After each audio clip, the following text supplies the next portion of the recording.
Welcome to this deep dive. We're here to help you get a real grip on some key concepts for your upcoming international relations exam. So here's our game plan. We're going to start with the critical perspectives on race in IR, and then we're going to pivot to the practical skills, how to build those solid arguments that are going to get you top marks. All right, let's dive right into the core question of how we even form our claims in the social sciences, especially within a field like international relations. This question, it's absolutely central to understanding how IR has evolved. And more importantly, it helps explain why the field has had such a massive blind spot when it comes to race and imperialism. Okay, so after the Cold War, three major things happened that really reshaped how we study international relations. You had a new scramble for empire, you had the creation of these modern social science institutions, and at the same time, the rise of social Darwinism and racial theory. It was, well, kind of a perfect storm.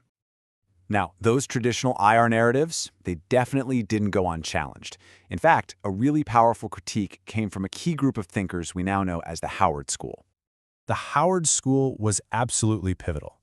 We're talking about a group of intellectuals who didn't just poke holes in the dominant story, they exposed how the whole idea of imperialism was built on a foundation of racial hierarchies. So here's the crucial point. They systematically dismantled the flawed so-called racial science that had been used to justify imperial expansion for so long. They just took it apart, piece by piece. Now let's get really specific about how racism was identified and, frankly, used as a strategic tool within international relations. A thinker named Leonard Woolf provided a really sharp analysis of this. He actually drew an analogy to a classic dialogue from ancient Greece to explain the modern world. Wolff's argument was that the world was basically split into two spheres. You had one world supposedly guided by principles and ethics, and then you had another, the imperial world, which was ruled entirely by force and coercion.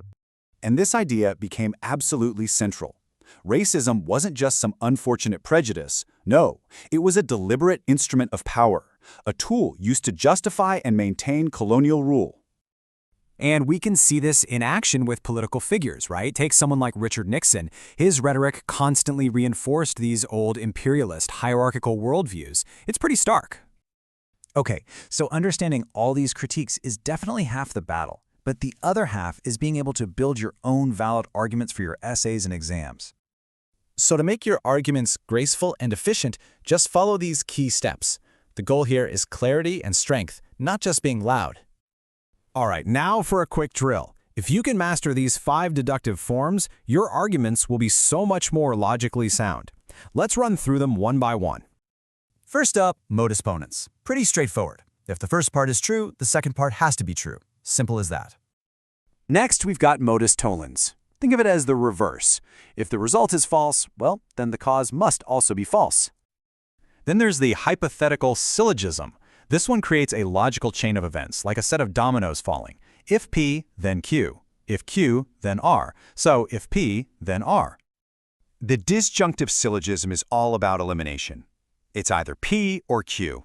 If it's not P, then it has to be Q. Easy, right? And finally, the dilemma. This one presents you with a choice between 2 options, and each of those options has its own specific consequence. To continue getting ready, don't forget that the complete summary and a bunch of practice tests are all available for you at gradeguru.nl. So let's do a quick recap of the absolute must-know points from this lesson. This is the stuff to lock in for your exam. Okay, remember these 5 points. 1. IR's history is tangled up with imperialist and racial thought. 2. The Howard School gave us the tools to challenge that by linking imperialism to racism. 3. Racism was a strategic tool to justify colonial rule. 4. Build arguments on logic, not emotion. And 5. Master those 5 deductive forms to make sure your conclusions are rock solid. And this really shows how understanding the past gives you the power to question the present. So as you study, really think about it. Which assumption are you going to tackle first?